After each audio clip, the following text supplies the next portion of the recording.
Why, hello, ladies and gentlemen. On today's show, all right, there's not necessarily been a lot of fun Padres-related news lately. They might have lost to the Dodgers a couple times. Mania got a little bit hit up, all this stuff. But we're talking about the future on today's episode with none other than Aram Leighton to my left, right, whatever the heck. I need to cut this intro short. We're going to be talking about all the Padres prospects as part of the Just Baseball Top 100, guys. It's going to be a lot of fun and a lot of good news for sure. So, Locked On Padres, let's get to it. You are Locked On Padres, your daily San Diego Padres podcast. Part of the Locked On Podcast Network, your team every day.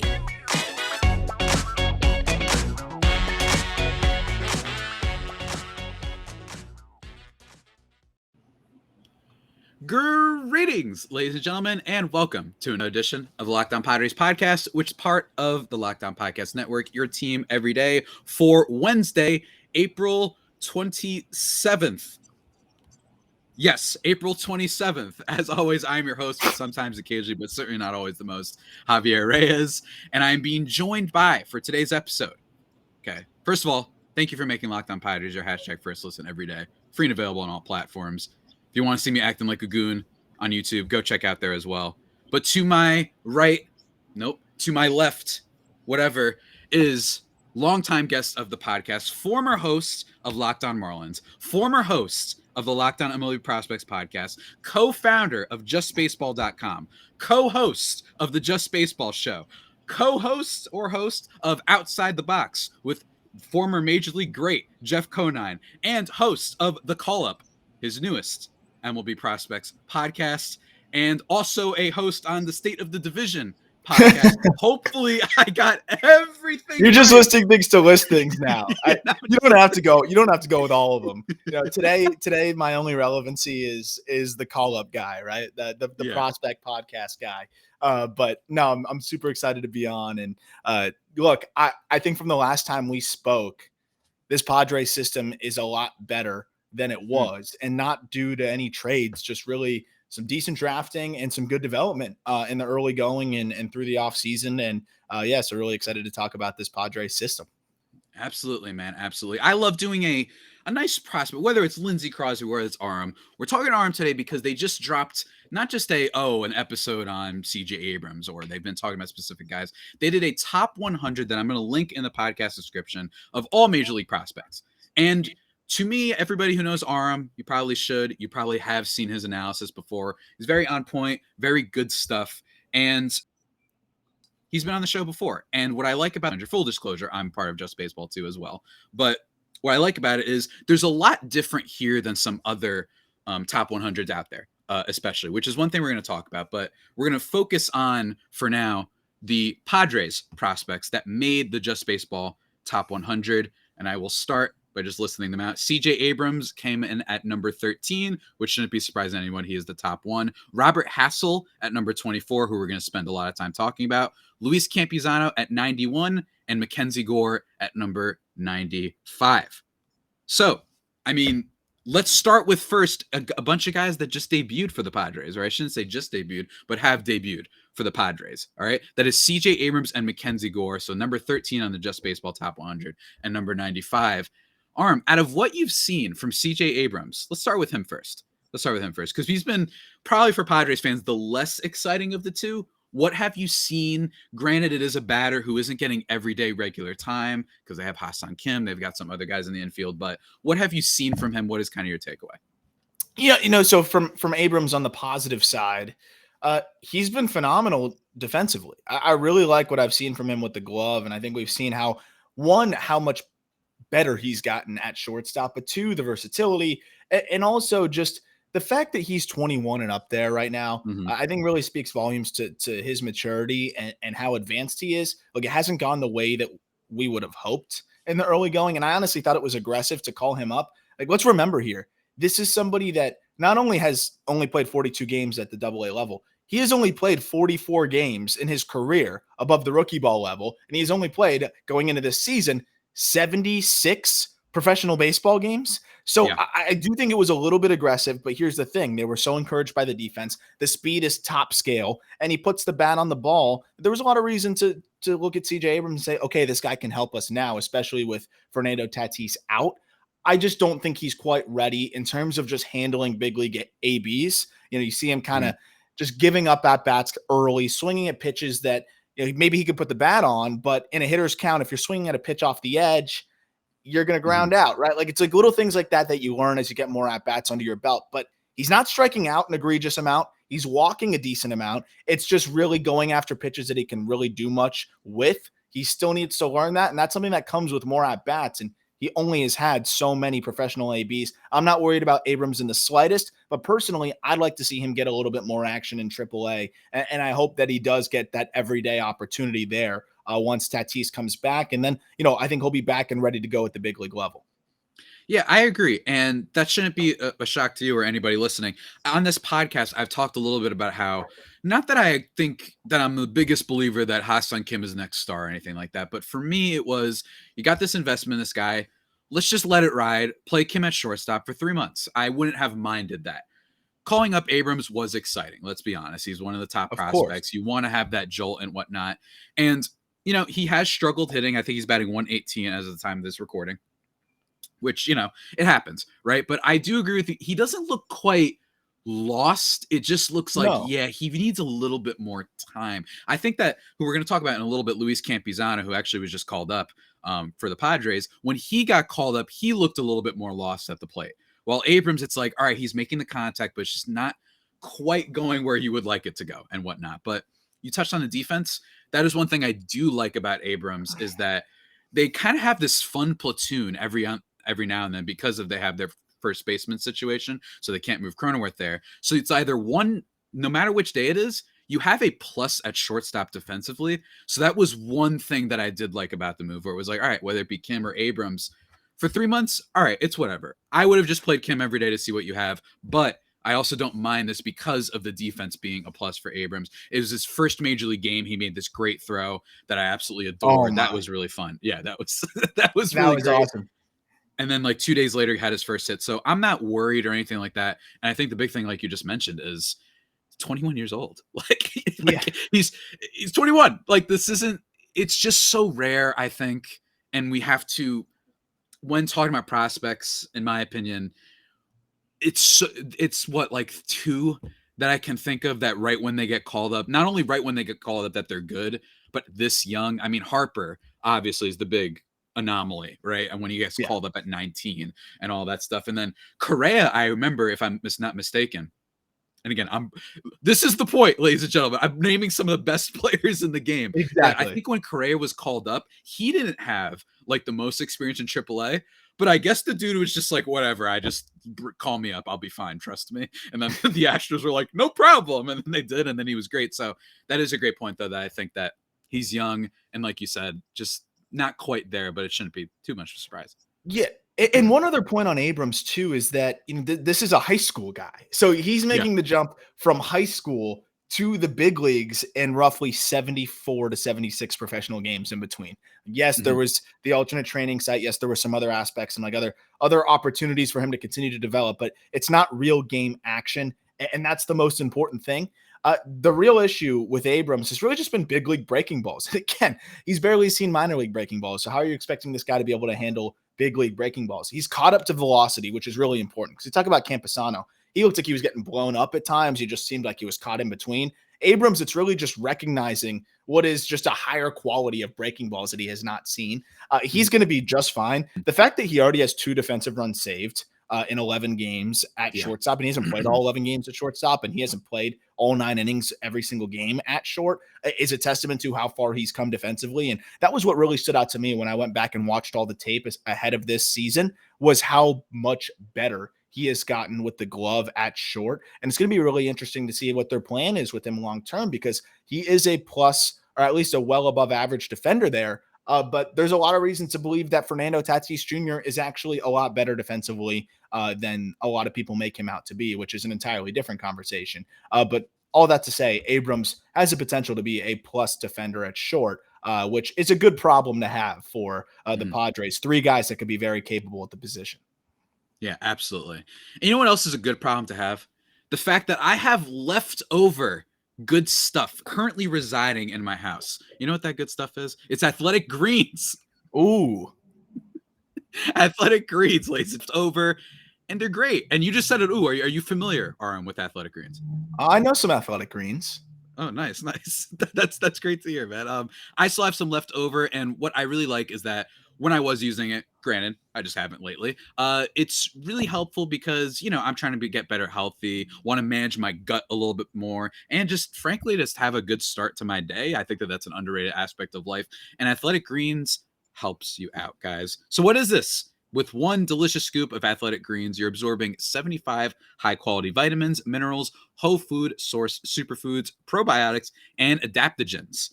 A lot of SAT kind of words on there, guys. And I've got more for you.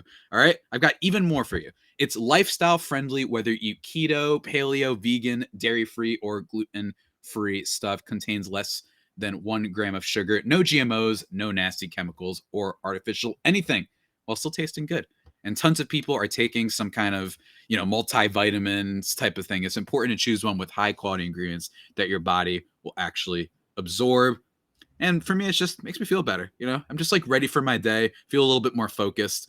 You don't have to be CJ Abrams or the guy we're going to talk about, MacKenzie Gore, necessarily to see the benefits of athletic greens, I think is the way to say it, guys. So right now, it's time to reclaim your health and arm your immune system with convenient daily nutrition. It's just 1 scoop in a cup of water every day. That's it. That's it. You don't need to, put together some giant invention and system and pour this into that like you're a mad scientist. That's all you need. And to make it easy, Athletic Greens is going to give you a free 1-year supply of immune supporting vitamin D and 5 free travel packs with your first purchase.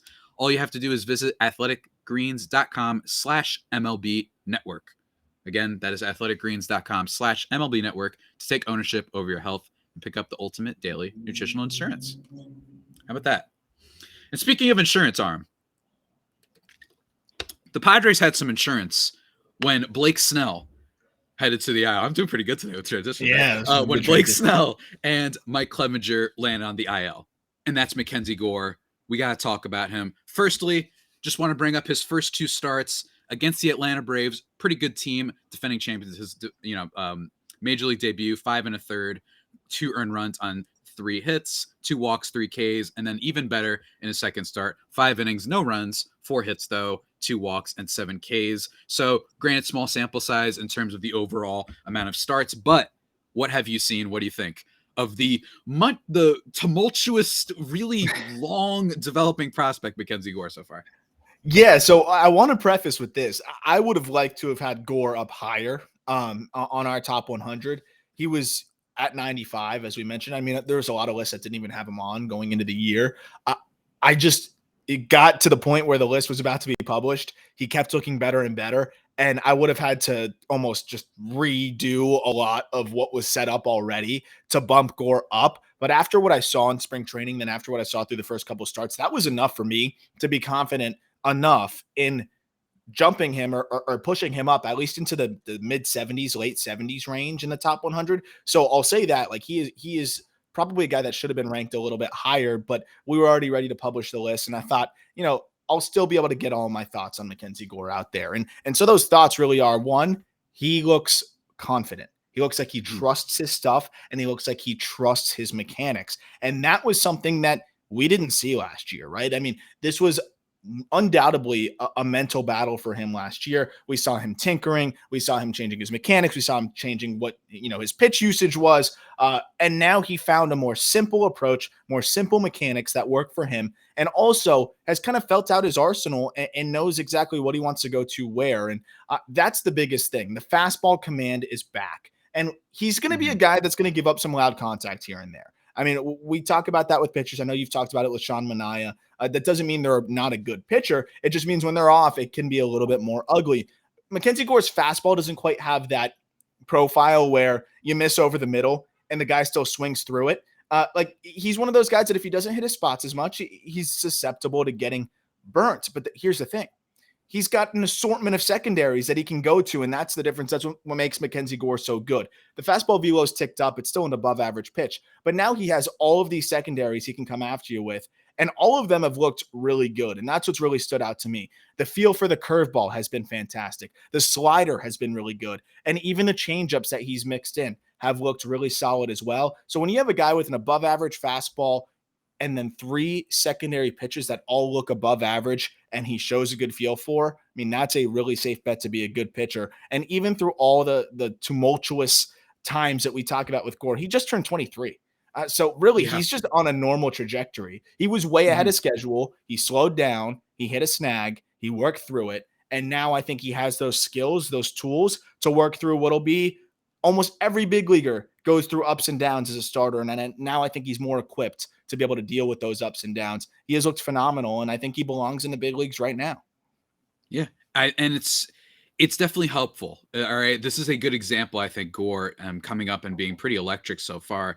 The fact that this is why you want to have some prospects, you want to have some depth. That last year, the Padres were in this situation, Jake Arrieta had to be called up. And I know Jake Arrieta was good once upon a time, but instead last year he was yelling at people for some other, I'm not even going to get into that, but he was just not doing all that great, right? And then he got killed and he got roughed up and the Padres were a mess. Now, I mean, they have 2 pitchers that are on IL, and MacKenzie Gore comes up here. And, you know, one thing that I talked about on the podcast, which everybody can go back, listen to, he's threw a lot of fastballs his first start, which granted it was, maybe this is a game flow thing. Like, I don't know everything. I don't know much in general, to be honest with you, Aram. But like when his first start, I was like, all right, maybe they figured let's throw fastballs a lot in your first start against a lineup that can't hit the fastballs particularly well. I don't know. I haven't looked up the splits for the Reds necessarily against the type of stuff that Gore is throwing. And then he increased it a little bit more in his second start, which I did like. MacKenzie Gore, I mean, he's finally here, right? Like, it's just kind of crazy because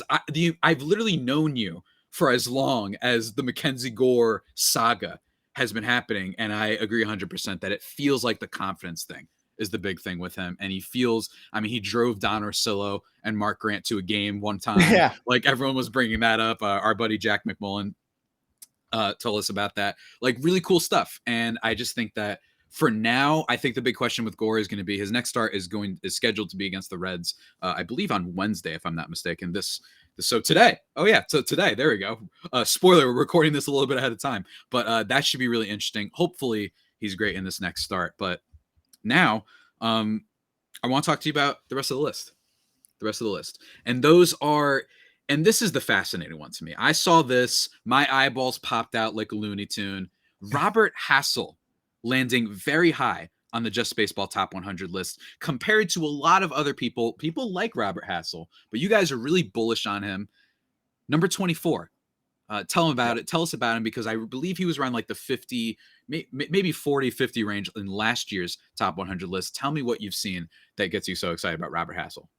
I mean, this guy's special. And I know that was going to be one that you were really going to be excited about when you saw where we ranked him, because I mean, that in that range, when you're in the top 30, those guys are all 60 future value guys for the most part. That means, you're hoping they'll be all-stars. And I just love what I've seen from Hassell. When it comes to bat to ball last year, he was way ahead of his years there. There was some inconsistencies with just swing mechanics, like any young high school hitter that is just making me, transition to professional baseball. He was still phenomenal in low A, held his own in high A, and showed some really good flashes. He looks even better this year, which is, the lower half is more consistent. I could get nerdy about the swing, but just trust me, the swing looks a lot better. His body's more under control. He looks a little bit stronger. And the thing is, he's a phenomenal athlete with great bat to ball skills, and now developing power that we're seeing make itself visible more and more almost every single time I see him play. But what I love is just the athleticism in the box. You can see how comfortable he is with his body now. And I want to be transparent here. We had him ranked where he is ranked ahead of the season. So, I mean, to see what he has done out of the gate this year, I almost wish we had him even higher. He's hitting 389 through his first 14 games in high A with 4 home runs. It's a joke. Only 8 strikeouts and 60 plate appearances. He's going to be in Double A before we know it, which is nuts because he's 20 years old. Again, when you have the hit tool and then you can see the power developing, not to mention he's a fringe plus runner which I think a lot of people discount and don't pay attention to. I think he sticks in center field, which again, now you have a left-handed hitting bat for average, for pop, can play defense in center and even mix in some stolen bases. By the way, he already has 8 this year. I really don't know how you couldn't have this guy in the top 30. He's a perennial 2020 potential 30-30 threat with good average and good defense in center field. That's one of the top outfielders in baseball if it all comes together. And I mean, the swing just continues to look better and better. I am all in on Robert Hassell, and I've really loved what we've seen so far. He somehow has exceeded our expectations, and I think we're some of the most bullish on him in the industry. Yeah, I mean, clearly by everything that you just said. And the big thing with Robert Hassell is, out of all the prospects that need to hit right now, outfield is a little bit of an issue for the San Diego Padres. I know some people, all right, commentator, I know you're going to say, well, we need a first baseman. Yeah, I know, but he's stuck there. All right, what do you want me to tell you? Like, that's going to be the guy for the next 4 years. But in terms of the outfield with Profar and with Trent Grisham, who I've said on this podcast, I mean, super overreaction emporium. I don't know how I feel about Trent Grisham right now as this guy that we viewed as the locked-in center fielder of the future. And then you have Mears, who's going to be coming off the books at the end of the season. I'm wondering, though, do you think that he could play left field or right field? I know that you talked a lot about center field, but for the future, do you think that that could be something to be looked into?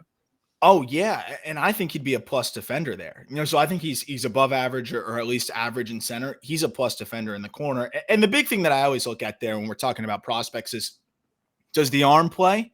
And does the profile fit, right? Because in today's game, you can't have a left fielder or a right fielder that's hitting you 10 home runs. Right? It just can't happen unless you're getting a ton of production everywhere else, which the Padres do. But the bat profiles for a corner, the arm is good enough for a corner. He'd be fine. And I think that's what's really valuable too, is having an outfielder that can play all 3 spots, right? Like, he's good in center. He could be great in either corner. I could see him no problem in left. But yeah, this is a prospect to me that is bordering on the untouchable range, because we're going to talk about it later, how some of these other prospects in the Padres system are emerging, maybe not top 100 guys, but boosting their stock. And, Preller is going to probably want to be aggressive. That's okay. But Robert Hassell for me is a no-no. I would not let anybody get their hands on Robert Hassell, because I really do think by the end of this season, he could be a top 10 prospect in baseball.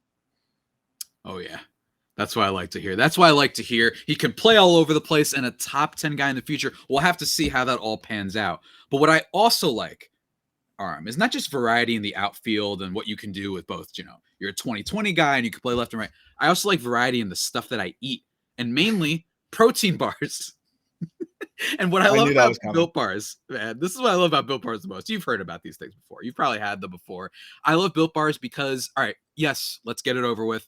But even though this is like the highest seller point, they are healthy for you. Most of them contain 130 calories, 4 grams of sugar, 4 net carbs, and 17 grams of protein, compared to a regular candy bar, which is 240 calories, 30 grams of sugar, and like a dozen net carbs. All right. But what I like the most is variety. And you even, I mean, I'm Mr. Variety in a lot of ways. I get bored at a lot of things sometimes when people aren't like, I need some new. You need to be fresh. All right. And what I like about this is they got white chocolate cookies and cream. They got peanut butter brownie. Apple almond crisp was my favorite. Peanut butter brownie, all sorts of stuff.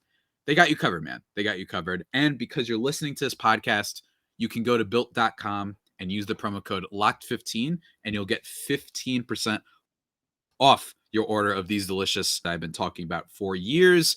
Remember, that is promo code LOCKED15 for 15% off at built.com. We got to keep it rolling, man. We got to keep it rolling because there's even more news. It was actually just announced recently that Luke Voight, who I was super bullish on, has not been great. It looks like he's forcing a little bit too much, but more importantly, he's headed to the IL. And as a result of this move, the Padres called up old buddy Luis Campusano, catcher for the San Diego Padres, and number 91, if I have it correctly. Yes. Look back at my notes. Number 91 on the Just Baseball Top 100. He's played for the Padres before. He's a catcher. You've been on this podcast talking about him a lot. What do you think of not just the move, but Luis Campisano in general? Yeah, so I think he's finally ready. I think he's finally ready to go. And I'd come on in the past, and some listeners may remember that I was very adamant. And similar to CJ Abrams, I understand that the rationale for a Padres team that's really trying to win now. And I'm not a believer in calling guys up too early, stunting their growth. I think it could delay their development. because if they do struggle there, that's more time they could be developing in the minor leagues. And especially if they're not playing every day, like we talked about with Abrams, it could delay. I don't really think it stunts their growth too much unless it becomes, a confidence thing. I don't think Luis Camposano was very impacted confidence-wise when he came up to the big leagues and struggled. I think he knew that he was thrown into a very difficult position. When I would see Camposano come in to pinch hit in the ninth against Craig Kimbrell or some closer, Jansen, to be exact, just like, this is not fair. This is a joke. What do you expect? It's one thing to call him up early. It's another thing to throw him in there to pinch hit in the ninth against a big league closer. Like, he was just not in a position to succeed. But what does he do? He goes back to AAA and he mashed. But not only did he mash, he was solid defensively. His strikeout rate was more than reasonable. He walked more. He looked like a more well-rounded offensive player. And then even in the early going this year, it's been more of the same in AAA. I don't think he has anything left to prove in AAA. I really do believe in the bat. I think the glove is continuing to get better and better. And for me, it's just, if Camposano can't succeed at the big league level this time around, then I think you start to look at it and say, okay, maybe there's something off here. But personally, I look at him. Yes, there's going to be some swing and miss, but the power is immense. And I really do think that there's a very underrated field to hit there.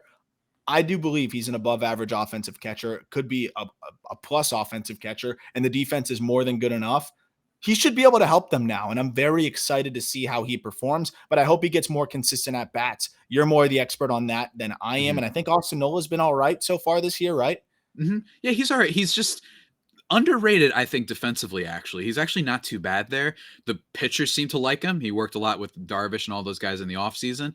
They obviously got rid of Victor Caratini. He's just not going to hit a lot of home runs for you, but he makes pretty damn good contact. He's kind of like but for catcher-wise, if you're just going to give me batting average and like an okay of on base, like, that's fine usually. I actually thought that the Padres, my big thing for the offseason was don't trade for a catcher. I hated the Wilson Contreras things because I was like, I am not down for doing a rental of a guy when we don't even know what we have.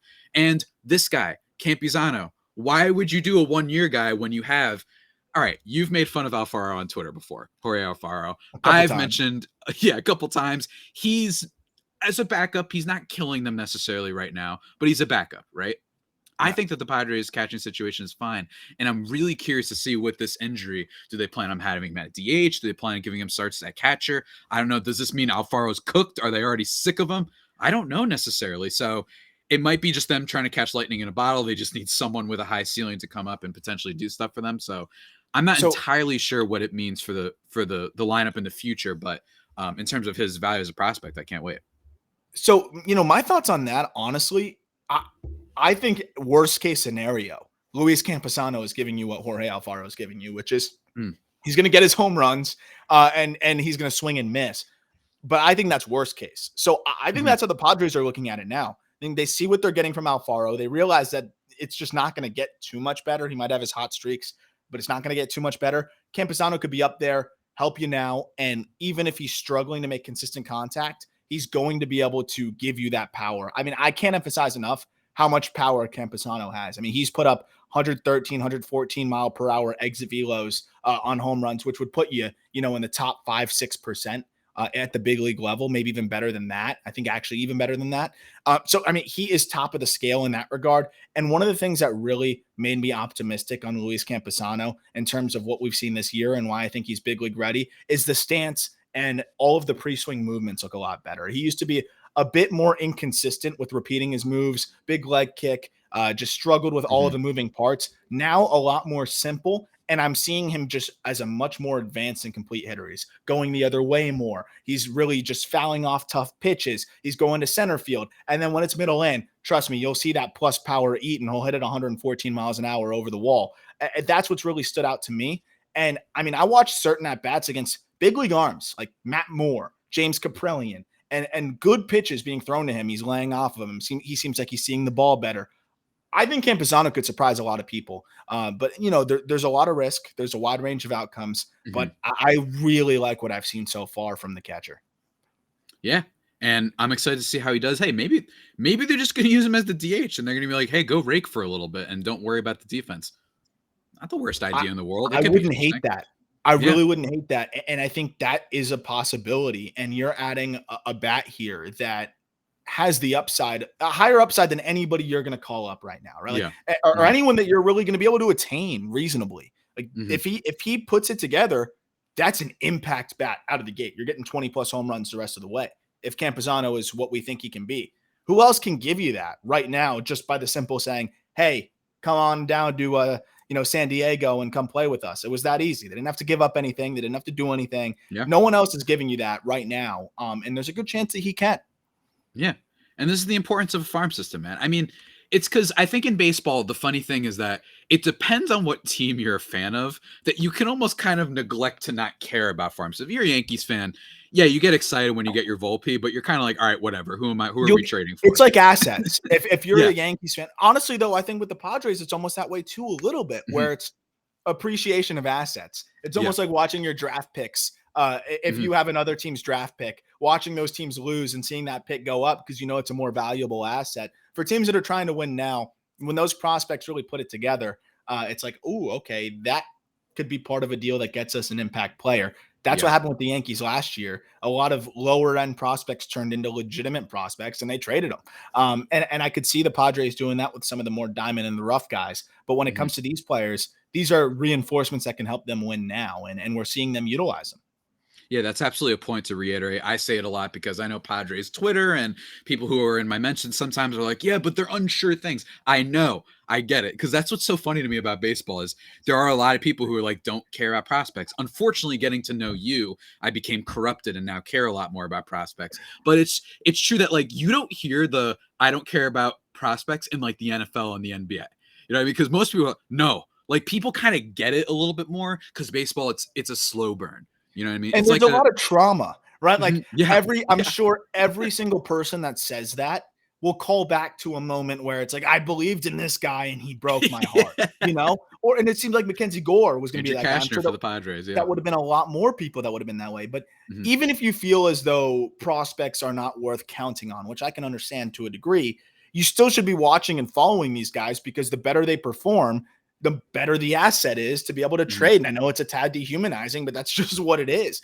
So, when you have that 5th round pick, that's now turning into a guy that looks like a steal from the draft and is now a top 100 prospect. That's great. That's good news because now you don't need to trade Robert Hassell. You can trade that 5th round pick and some other pieces that have turned into, legitimate, valuable prospects. And that's always my case for, why they're at least worth following to a degree. Yeah. Hey, everybody. I get that it's a big part of them, but go look up the Dodgers history. It's not just signing guys. I hate to break it to you. Cody Bellinger just hit 2 home runs against us. That's not a guy they signed. Sorry. I hate to break it to you guys. Kershaw, Walker Buehler, all that. It's that too, but they're really good at building a farm system. Look at the Astros. Look at the Astros. There you go. You can go across some of the best teams in baseball, and that's a consistent, a constant.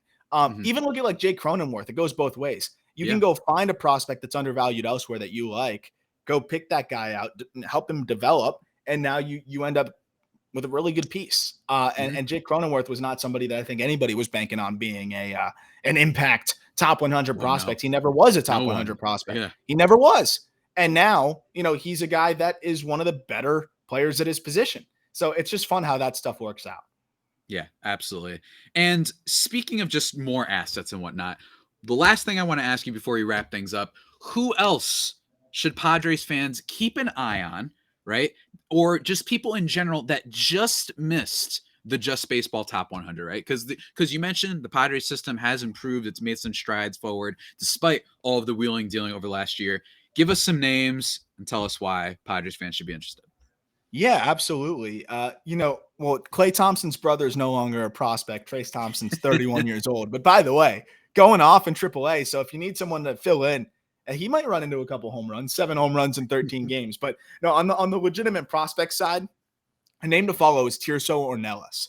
And Tirso Ornelas is an outfielder. He's at the AA level now. Put up decent numbers in high A last year, but we talk about Jack McMullen, one of our co-hosts at the Just Baseball show and the Call Up. He called play-by-play. He was a play-by-play broadcaster for the Fort Wayne Tin Caps, a high A affiliate for the Padres. And, he kept telling me, Tirso Ornelas, man, he looks like he's right on the cusp of figuring it out.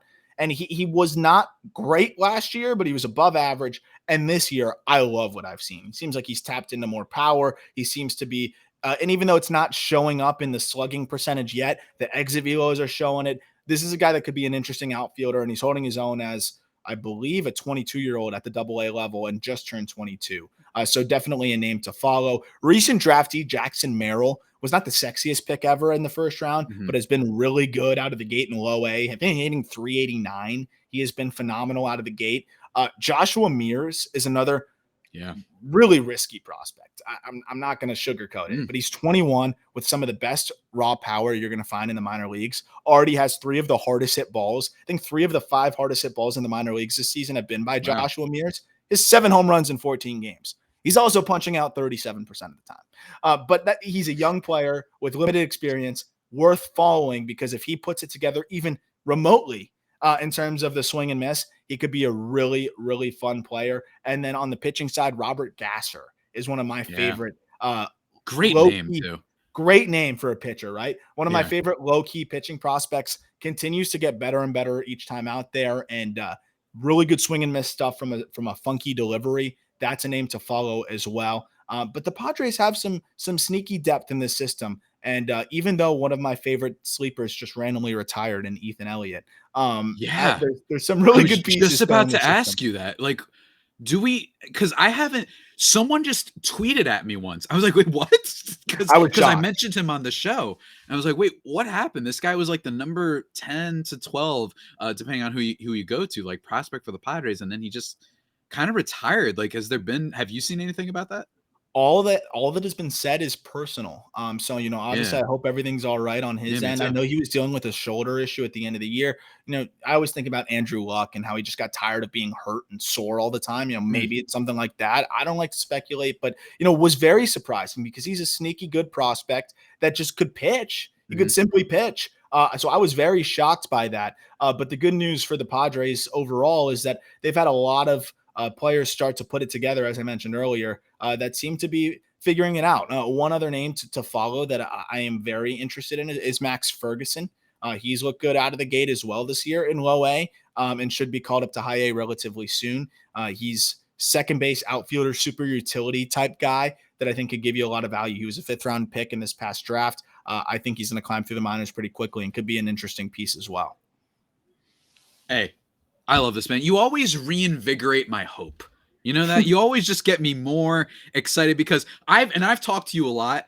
And it's so funny because it'll be like every 5 months you'll be like, oh God, I have to do the Padres write-up of their prospect system. It stinks. And then all of a sudden, so it shows you how much it's just such a fun thing to talk about because it goes so back and forth. And who knows, by the time you get back here, maybe Gasser's going to be number 45 on the top. Whatever happens, it's going to be really fun. And I love talking about it and just keeping up with it because I will say there's just from my experience with following Gore and covering this team, it's been very fun to see him go through all this. And now he's there. And then he has that great start against Cincy. There's something about it that is infinitely more fun. I don't want to say more fun than signing the big superstar, but there is something special to it. I know we romanticize this stuff sometimes to a detriment of human beings, romanticizing the grind of the minors, and we bring up Bull Durham and all this stuff, right? But there is something about it, man. I have to admit, there's something about it. Yeah, just because there's always a cool story, and we just interviewed a guy, Michael Stefanik, in the Angels organization on the call up, and Stefanik was somebody that it was the coolest interview I've ever done. He was a walk-on at an NAIA school, undrafted, sent highlight tapes to teams, professional teams, as if he was trying to get recruited like a college player, and finally got one team, the Angels, to bite after several injuries to sign him to rookie ball. And he hit 400 across every level. He's raking in AAA, and now he's knocking on the door of potentially being a big leaguer. And he's going to be. It's more of a matter of when, not if. And there's just something about that, and I know there's a lot of bad stories and a lot of unfortunate things that happen, but that's where the romantic side of it comes, is you never know what you're going to get. And that's why there's still 20 rounds in this draft, is you just never know what diamond in the rough is going to figure it out and turn into a really exciting player. And it's just following that and watching that and seeing how things go, I think is always just so fun. It's part of why I have this burning passion for it. And it does give teams hope and fans hope when things aren't going great for your organization. Fortunately, the Padres have a legitimate shot to be a good team now. but it does give hope to and something to look forward to as well, which I think is really a special quality for baseball because there's nothing really like that anywhere else. When you draft a player, usually they go straight into your active roster at the highest level and help you right away. Absolutely, man. That's very well said. Before we officially close things out, do you have anything else you want to plug that you're working on upcoming, or just, I don't know, what the heck? Just go for it. Well, actually, so now that we just dropped the top 100 list at Just Baseball, we will be doing a breakdown on the whole list on the Call Up podcast, which we're breaking it up into 5 episodes, going 100 to 81, which just was out, and then of course all the way down in increments of 20 till we get to number 1, and talking about why we put each guy where. So if you want more information on the Padres guys, where they stack up, or division rivals and what their farm systems look like, because the Dodgers are perpetually good in that regard. I'm sorry, and just kind of a state of what the future of your division is, or whatever it may be, or you just want to know about more prospects in general. Definitely check out the Call Up, and I'm sure we'll be interviewing some Padres prospects as the season goes on. We do usually a prospect interview every single week as well, so very excited about that coverage. And check out justbaseball.com, as Javier Reyes is always writing for us and does a great job there, but we're always putting out articles and really excited about the uptick in volume in that regard and major league coverage over there, so definitely check that out. Yeah, and for the record, real person texted me, actually was like, how could you say that the Trey Turner for Will Myers trade was a good idea? For the record, guys, I was kidding. It was a spin zone, me being a jerk take in my writing for the website. I don't know. I'm not going to name your name on here, but dude, can you just read for a second when I said I was kidding? Anyway, so yes, guys, definitely go check that out. I've got some stuff that I'm working on for the site as well.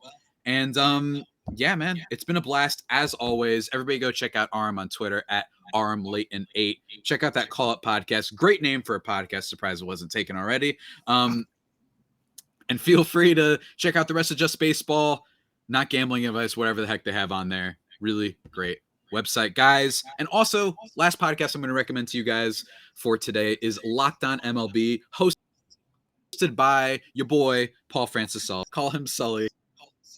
Brings you his unique perspective on big past and present. Yeah, please.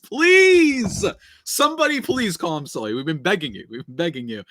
It's free and available where we get all your platforms, guys.